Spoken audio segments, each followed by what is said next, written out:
Boa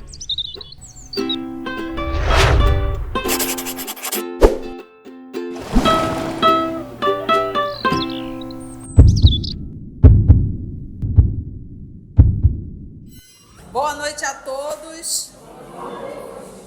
Hoje, exatamente 20 de novembro de 2024, estamos nós reunidos para estudarmos a obra. Voltamos, com a graça de Deus. Então vamos iniciar fazendo a nossa prece de gratidão, que será realizada pela nossa querida Daniele. E logo depois a nossa querida Cecília irá fazer a recapitulação do nosso estudo. Vamos orar? Meus amigos, boa noite.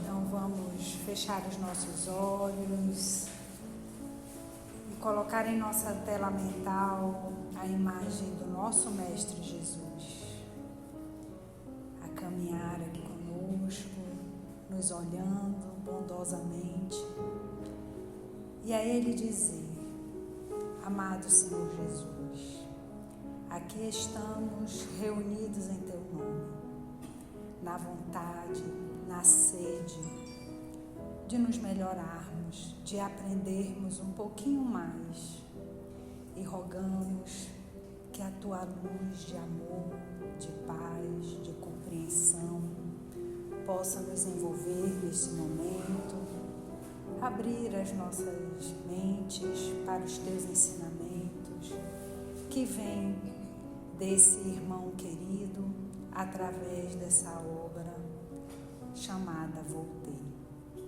Que possamos estar em conexão com a espiritualidade irmã e amiga que ampara esta atividade e que possamos absorver o que de melhor tiver nesta noite.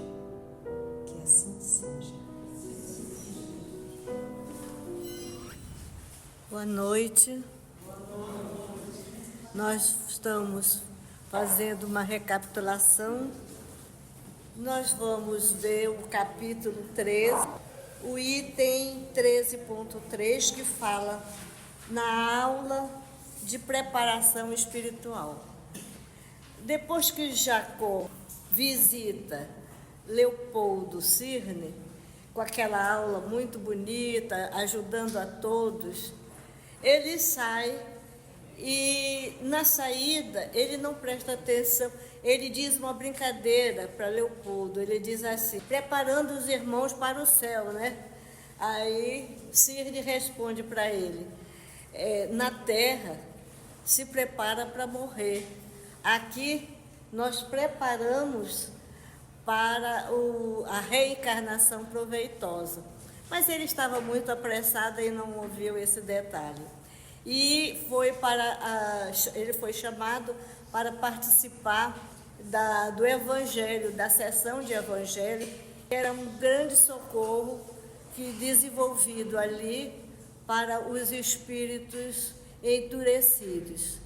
Ele chega lá e já encontra um grupo grande desses espíritos difíceis e os irmãos que estavam, os benfeitores, já começando o trabalho e falando com todos eles. Esses espíritos, eles estavam ali, mas estavam meio constrangidos, mas eles estavam ali porque estavam magnetizados pelas emanações dos espíritos benfeitores, né?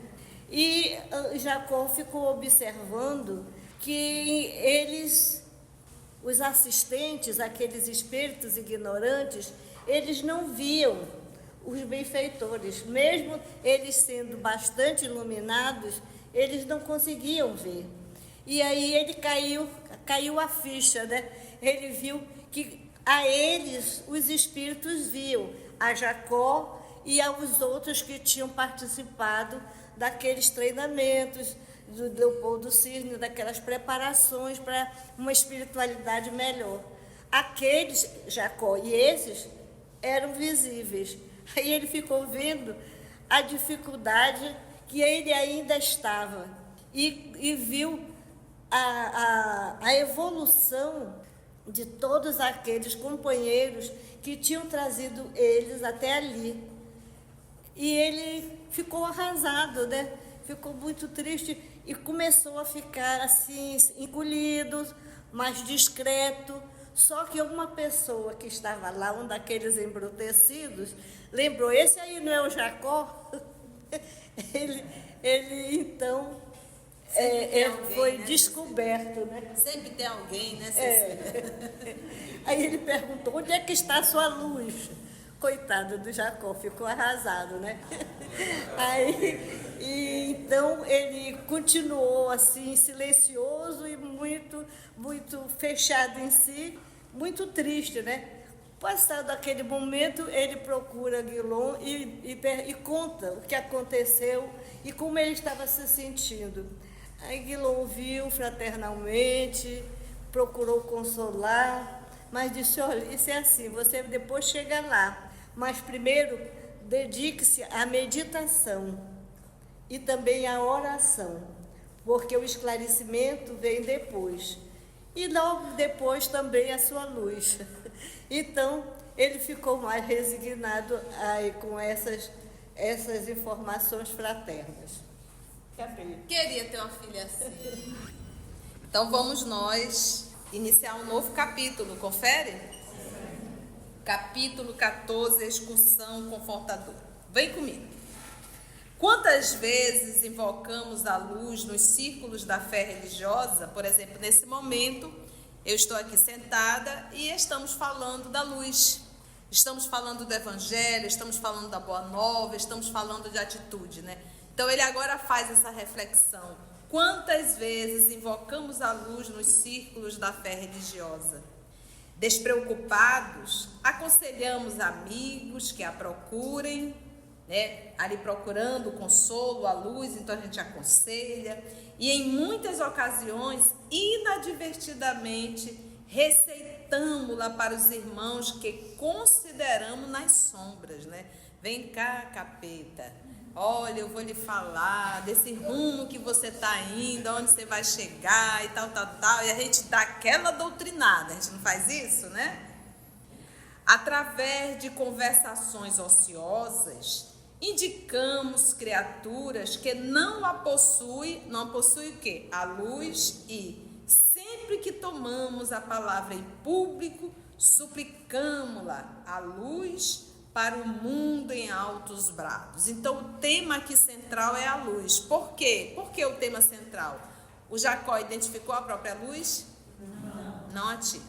E ainda foi questionado, porque ele não a tinha. Então, ele diz aqui, a gente fala da luz, a gente ensina a luz, a gente pede a luz para todos, né? Suplicamos-la para o mundo em alto brado, que a luz do nosso Senhor Jesus possa envolver a todos aqui presentes. Não faz assim, né? Em verdade, semelhante cooperação é oportuna e salutar. Que legal, que maravilha, falar da luz, incentivar, orientar, maravilhoso. Todavia, lembra do todavia? Quando a professora falava, porém, entretanto, né? Na época que as professoras eram idolatradas, respeitadas, né? Tão lindo, né? Era tão chique dizer minha filha é professora, né? Hoje em dia não se respeitam mais os professores, né? Começou essa falta de respeito pelos próprios pais, né? Tirando a autoridade dos professores. Mas vamos lá. Em verdade, semelhante cooperação é oportuna e salutar, quando baseada na sinceridade e na reta intenção. Então, lá salutar quando é baseada na sinceridade e na reta intenção. Ou seja, eu falo e eu me esforço. Não é eu falo e toco o terror lá fora. Eu falo e eu me esforço. Reconhece-se o verdadeiro espírita pela sua transformação moral e pelo esforço que faz para domar as suas más inclinações. Esse é a fala do Espírito de verdade no Evangelho segundo o Espiritismo, né? Reconhece-se o verdadeiro espírita pela sua transformação moral, né? Ou seja, já não é mais a mesma pessoa, já não é mais o homem velho, né? Já está no processo de mudança. E quando que a gente tem esse feedback? Através das próprias pessoas. As pessoas dizem, nossa, tá diferente, né? O que houve? Tá tudo, né? Então, se a gente não tem esse feedback, é porque, na verdade, a gente não mudou, não. Né? O outro, ele acaba sendo feedback para a gente, né? Quando baseada na sinceridade e na reta intenção. Todavia, e principalmente esse outro, é o outro que está dentro de casa. Não é o outro da rua, é o outro que está em casa. Essa convivência doméstica que fala. Todavia, frequentemente olvidamos, esquecemos a palavra do Senhor que nos recomendou aproveitar as oportunidades da experiência humana na iluminação de nós mesmos, através do devotamento ao próximo. Olha só essa ligação. Então, nosso Senhor Jesus, ele não nos diz, vai, pregue e converte o mundo. Quer me seguir? Primeiro ponto, negue a si mesmo. É assim que Jesus diz? Negue a si mesmo. Deixa de supervalorizar a tua personalidade. Negue a si mesmo. Toma a tua cruz. Ou seja, é carregando todos os sacrifícios. E siga-me. Essa é a fala do nosso Senhor Jesus. Ele deixa bem claro, ele não é fácil para nós, mas ele diz o que é: negue a si mesmo, tome sua cruz e siga-me. Esse movimento é quando ele fala aqui, na iluminação de nós mesmos, através do devotamento ao próximo. Eu não tenho como me iluminar sentada aqui falando de evangelho. Eu não tenho como me iluminar dirigindo o grupo. Eu não tenho como me iluminar servindo sopa. Eu não tenho como me iluminar, eu não tenho. A única forma de eu me iluminar é o devotamento ao próximo. O que nós temos aqui dentro são recursos. O estudo, ele nos desperta a consciência. Olha, gente, o que nós estamos recebendo aqui é informação. Só vai existir aprendizado quando eu viver a informação que eu estou recebendo. Então, isso aqui é informação que eu necessito para lembrar o que nós esquecemos. Lembra lá do Livro dos Espíritos? Se a lei está gravada na consciência, por que Deus manda os profetas? Pergunta Kardec. E os Espíritos respondem, para lembrar o que vocês esqueceram. Então, aqui nós estamos lembrando, e aqui de uma forma racional a gente está aprendendo por que a gente deve mudar. Mas para isso eu preciso praticar lá fora. Então eu preciso firmar o que eu estou aprendendo. E como é que eu firmo? Através do devotamento. Devotamento. Então não é uma pseudo-caridade. É sacrifício. Por isso que Jesus diz, toma a tua cruz e segue-me. Então, é isso que a gente tem que entender. Se está fácil, não está tendo evolução. Se está difícil, se tem sacrifício, aí tem evolução. Então, a gente tem uma tendência muito grande a ter inveja de quem está numa vida aparentemente fácil. A gente diz, poxa, fulano não tem problema nenhum, anda no carrão, tem dinheiro, se veste super bem, parece que não tem problema nem eu aqui nessa pindaíba só. A gente tem essa tendência às vezes de pensar assim. Só que o que nós temos que entender é que quanto maior o desafio, maior o sacrifício, maior a evolução. Então, se para o outro está aparentemente fácil, você está tendo mais oportunidade de evoluir do que o outro. E aí, quem é que está em bom caminho aí? Então, quanto mais sacrifício, quanto mais esforço, maior o mérito. Então, por que os espíritos superiores, eles não buscam repouso? Por que os espíritos superiores, quando vão reencarnar, eles não programam uma reencarnação de facilidade? Olha a reencarnação programada para Chico Xavier. Órfão, com 4 anos de idade, sendo criado por uma madrinha que maltratava dele todos os dias. Reencarnado em um grupo familiar extremamente complicado. Pobre, fome, doença e solidão. Porque esses espíritos superiores, eles vivem muito só. Só que eu digo, é difícil encontrar alguém que pense como eles. Então, é uma reencarnação solitária. Não é fácil para esses espíritos. Entende o que eu quis falar? Ele não encontra ninguém. Sempre está levando patada. Sempre está tendo decepções, traições, abandonos.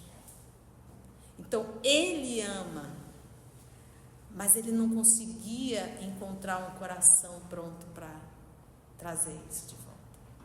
Então, se a gente observar, ele teve um casal que ele tinha um carinho enorme, que era a dona Nena e o seu Galves, que ele dizia que era a família espiritual dele.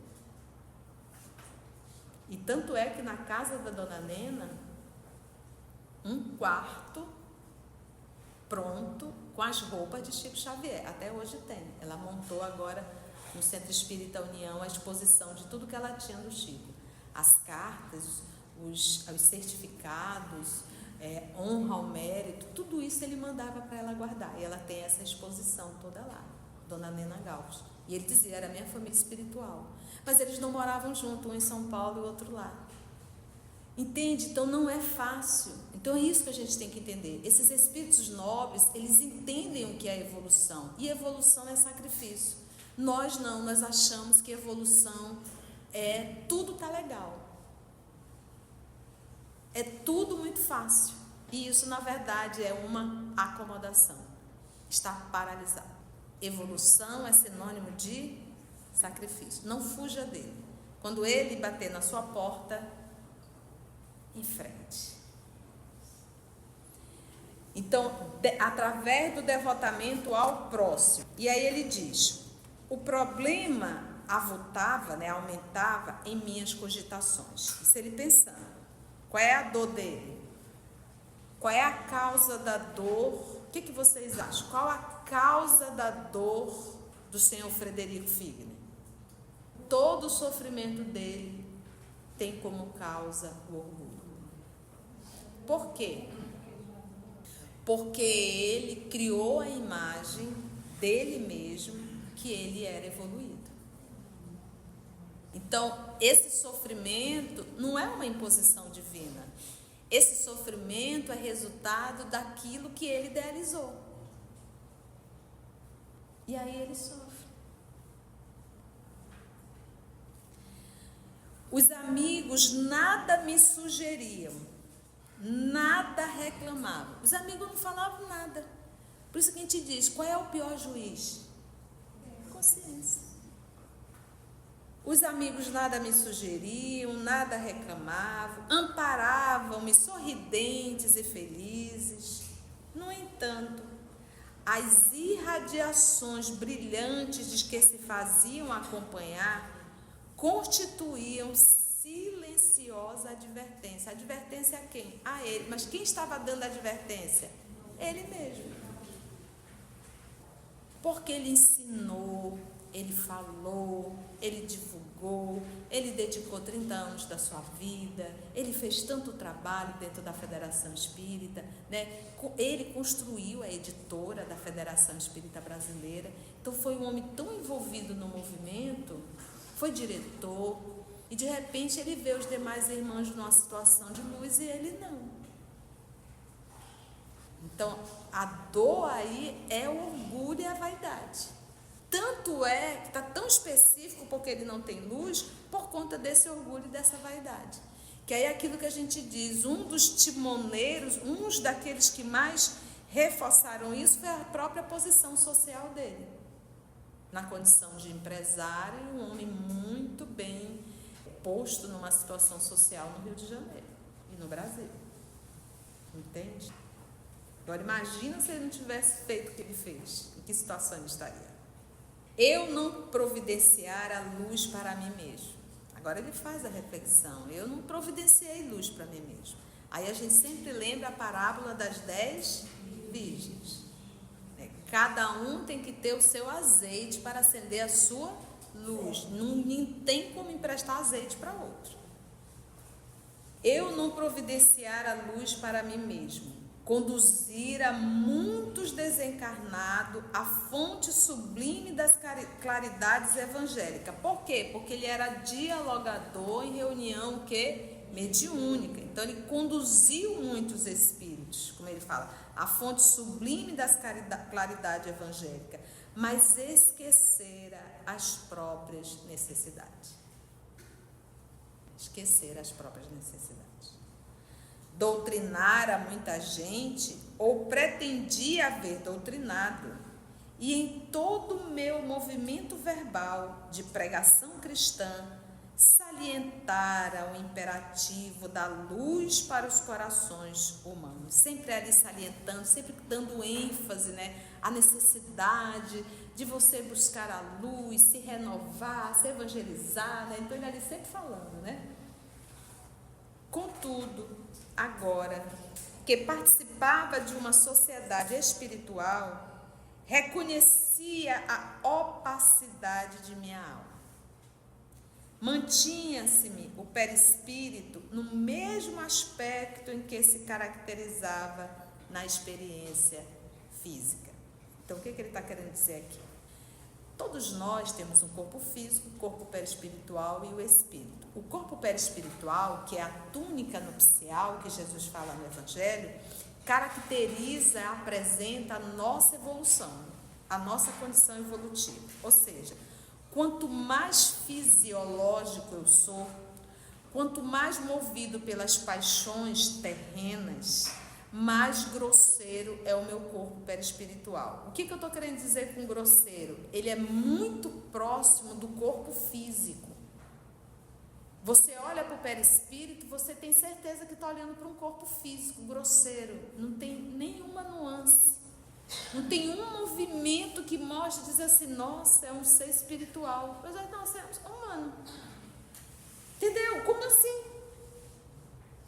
É o corpo perispiritual. E há alguns casos com todas as necessidades fisiológicas. Estando no corpo perispiritual, mas o corpo perispiritual é muito grosseiro, porque é praticamente o corpo humano. Então vai ter fome, vai ter sede, vai ter vontade de fazer xixi, vontade de defecar, vontade de fazer sexo, vontade de comer, vontade de repousar, de dormir, mesmo estando no corpo perispiritual. Vai ter mau cheiro, vai ter vontade de tomar banho, mesmo estando no corpo perispiritual.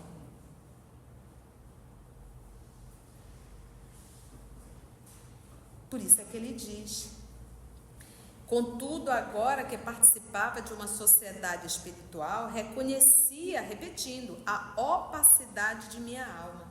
Mantinha-se-me o perispírito do mesmo aspecto em que se caracterizava na experiência física. Aí ele diz: Senhor, por que não fazemos bastante silêncio dentro de nós para ouvir-te os ensinos, enquanto nos demoramos nos atritos do mundo? Silêncio dentro de nós. Enquanto nós não fizermos a nossa mudança, nós vamos continuar sofrendo muito. Porque o sofrimento, a intensidade dele, quem coloca somos nós. Problemas e dificuldades, todos nós o temos. A intensidade quem coloca somos nós. E quanto mais agarrado às coisas materiais e distante do Cristo, maior é a dor. Porque eu valorizo o horizontal em detrimento do vertical. Mas quando eu estou com Jesus, aí o que ele diz? Suave é meu jugo, leve é meu fardo. Então, quando nós estamos com Cristo, nós carregamos dentro de nós uma força, uma confiança, uma fé, que a gente pode até balançar, mas não cai não, nem se desespera. Então, quando eu abro mão do Cristo, eu estou abrindo mão da minha paz e da minha saúde. E aí dói mais. E a gente enlouquece. Vamos ver esse encontro dele com a filha, que aqui dá o nome de Marta. Amparo filial. Amparo filial. A sós com Marta, de vez que o irmão Andrade retomara as obrigações que lhe eram habituais a fim de reencontrar-me à noite, não dissimulei a tristeza que me asfixiava. Estava moado. Encontrando-me em lágrimas. Olha a dor dele. Olha o nível do sofrimento dele, porque ele não tem luz. Por isso é que Jesus diz, aquele que se eleva será rebaixado. Então, quanto mais eu me elevo no movimento de orgulho, maior é a queda, maior a dor. Então, ele está sofrendo, porque ele não tem luz, porque ele não fez o trabalho que ele deveria ter feito. Deve ter sido humilhante. Poxa, aqueles espíritos perturbados estavam vendo ele, mas eles não conseguiam ver o Guilhom, não conseguiam ver o Andrade, não conseguiam ver o Cirne e outros corações, e conseguiam ver. E aí, para piorar a situação, o outro ainda cutucou e disse assim, mas isso aquele ali não é o Frederico? Ele nem tem luz. Complicado. Para um homem, né, da condição que ele viveu, né? Então ele estava ali em lágrimas, gente. A filhinha esforçou-se por reconfortar-me. Estava amargurado, vencido, e expliquei-lhe. Albergado num campo tranquilo, onde todas as bênçãos da amizade me sorriam, sentia-me indigno de tanto auxílio e ternura. Então aquilo, quem é que coloca a intensidade do sofrimento? Somos nós. Ele poderia dizer, graças a Deus que eu não fui para nenhum vale, né? Pelo menos eu estou aqui, recolhido, minha filha me recolheu, né? Estou bem, mas não, você está entendendo? A pessoa sofre por conta daquilo que construiu na sua cabeça. Então, às vezes é assim, nós somos assim, tem tantas coisas positivas acontecendo em torno de nós, mas a gente só fixa naquela coisa ruim. Não é verdade? Sempre criando, então assim, poxa, está ruim, tá, mas poderia estar pior. Eu estou em casa, acabei de fazer uma refeição. Olha, vê se você reclama que tem louça para lavar. Se tem louça para lavar é porque tinha comida. Se não tivesse comida, não tinha louça para lavar, né? Tem roupa para lavar porque tem roupa para vestir. Então, a gente sempre está tomando o pior percurso, nesse hábito de sempre estar reclamando. Então, eu estou hospitalizado, está horrível, poderia estar sentado no hospital, penando numa fila do Sistema Único de Saúde para fazer uma cirurgiazinha. Não é verdade? Então, a gente tem essa tendência. Então, vamos olhar um pouco para baixo e sempre terá alguém pior do que nós. Então, que possamos aprender a agradecer os recursos que a misericórdia divina nos dá. E hoje eu tenho pensado muito em relação à saúde no nosso Brasil, mas as pessoas que não têm condições de bancar, elas se libertam mais rápido do fardo pesado que é o corpo. Quem tem condições aumenta o período de sofrimento no fardo orgânico. Então, olha o lado positivo. Não é verdade? Então, a gente sempre pensa que quem está no pior está na pior. Nem sempre. Faz sentido, Tereza? Encontrei-me então em lágrimas, estava ali amargurado, vencido. Ele disse que estava ali albergado num campo tranquilo, onde todas as bênçãos da amizade me sorriam, mas ele sentia-se indigno de tanto auxílio e ternura. Autopiedade. Não acender a própria lâmpada, meninas, não acender a própria lâmpada à frente do futuro. Não acendeu a própria lâmpada. Aí a gente deve estar se perguntando: tia, como é que eu faço para acender a minha? Eu já estou com medo, tia. Será que eu pelo menos tenho luz? Tem. Todos nós a temos. Por isso é que Jesus diz: fazei brilhar a vossa luz. Todos nós a temos. Mas a única forma de acender é realmente através do sacrifício, gente. E o sacrifício, quando a gente fala, porque se você for estudar toda a história da vida humana, você vai ver a palavra sacrifício aos deuses. Então sacrificava pessoas, sacrificava jovens, meninas virgens, lembra disso, né? Toda a história. E depois começaram a sacrificar animais, né? Tinha que sacrificar animais, acendiam incensos, né? Para agradar a Deus. Então, no nível de evolução espiritual, eles entendiam que era necessário fazer um sacrifício, só que eles acreditavam que era um sacrifício de ordem material. Ainda hoje nós temos ainda o sacrifício como troca. Olha, Deus, eu estou fazendo isso aqui, hein? Estou fazendo, hein? Fazendo. Só alivia aí para mim, tá bom? Porque eu estou fazendo. Ainda nesse movimento de troca, barganhando com Deus. Eu estou aqui me sacrificando, mas eu quero que tudo ok para mim, viu, Deus? Abre as portas aí para mim. Né? Então, ainda barganhando com Deus, ainda no nível de muita imaturidade. Até nós chegarmos no nível do que é o verdadeiro sacrifício, que é sacrificar as minhas vontades para fazer a vontade de Deus. É esse o sacrifício. Não é carregar pedra, carregar areia na cabeça, não é estar se chicoteando, não. É sacrificar a minha forma de ser para aprender a ser como Jesus nos ensina. Por isso é que ele é um modelo, é o tipo mais perfeito. Quando ele diz eu e o Pai somos um, é porque Jesus reflete Deus 100%. E reflete Deus é porque Deus age nele. Não é ele que vive, é Deus que vive nele.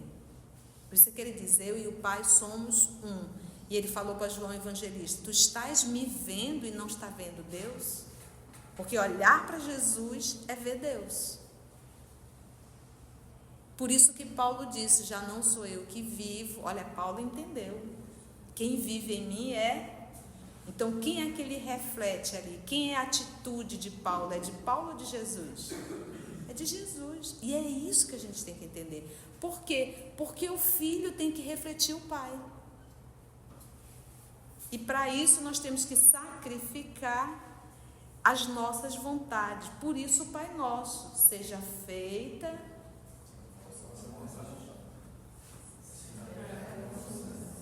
Entendeu? Seja feita a tua vontade, assim na terra como no céu. Não acender a própria lâmpada à frente do futuro, certo? Cenas do próximo capítulo. Vamos parar aí? Foi bom, gente? Muitas lições. Então, como é que conseguimos começar a exercitar, a acender essa luz? Como? E como? Como? Negando a si próprio. Sacrifício. Negando a si próprio. Isso no dia a dia é fazer o que Jesus quer. não é o que eu quero.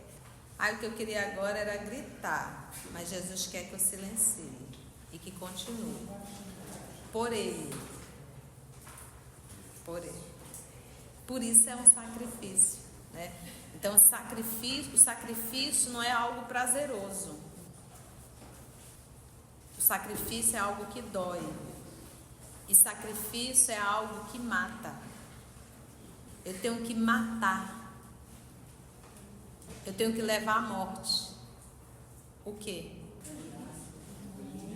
Entendeu? Então é isso que a gente tem que entender. O sacrifício é doloroso. Não é prazeroso. É algo que provoca dor em mim. Mas em compensação, a gente se liberta dessas prisões que já são milenares. A gente sempre tem que ter isso na nossa cabeça. Nós somos espíritos milenares. As nossas atitudes, elas são apenas atitudes repetidas milenarmente. Se você chegou até aqui o final, deixa seu comentário. É muito importante a gente poder ler o teu comentário. Não esqueça de curtir para que possa divulgar a página. Dá o seu like, né? E, se possível, faça a sua inscrição no nosso canal e toca o sininho. Porque quando você toca o sininho, o YouTube avisa para você quando o EOS publicar um novo estudo. Então, receba um grande abraço da família EOS Manaus.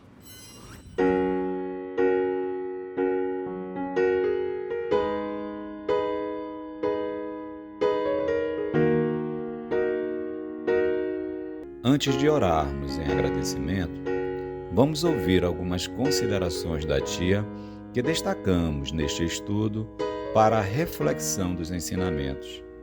Vamos aos destaques da tia?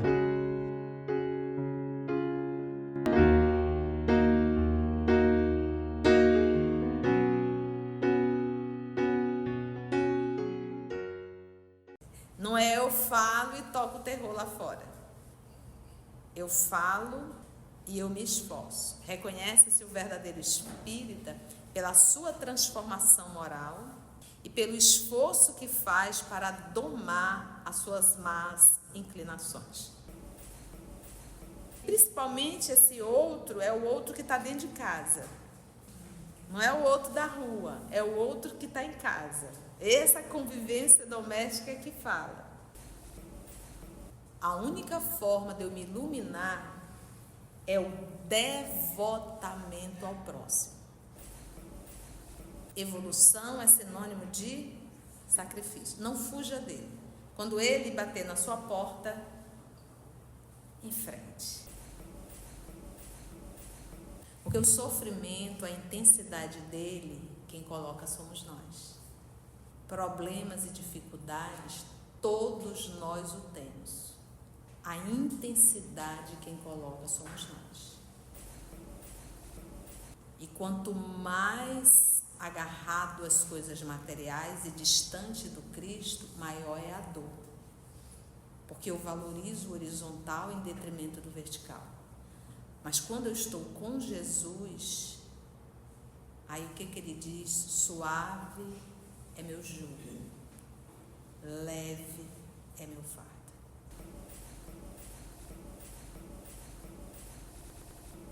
É sacrificar a minha forma de ser para aprender a ser como Jesus nos ensina.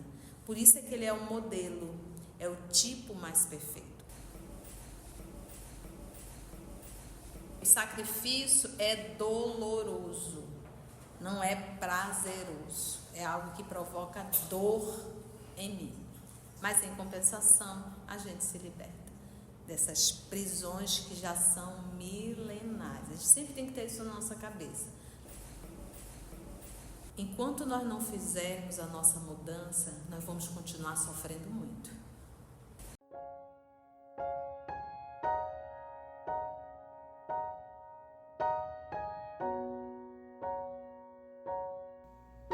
Assim, concluindo o nosso estudo de hoje e agradecendo o nosso Mestre Jesus por mais este momento de aprendizado, vamos orar?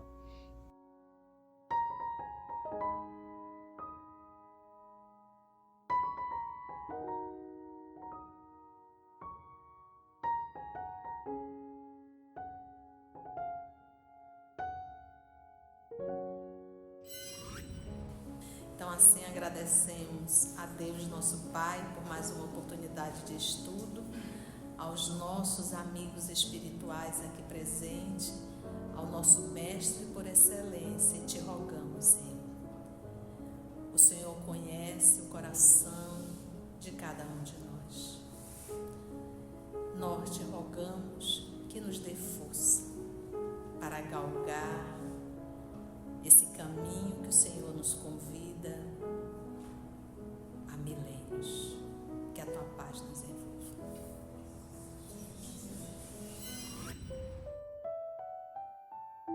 EOS Manaus. Estudando para servir ao Cristo. Visite nosso site em www.eosmanaus.org. No YouTube, procure o canal EOS Manaus. Participe do nosso grupo no Facebook. No Instagram somos @EOS Manaus. Escute e estude na Rádio Manaus de Estudos Espíritas. Estamos, também, em diversas plataformas de áudio. Procure EOS Manaus, no seu aplicativo preferido. EOS Manaus. Estudando para servir ao Cristo.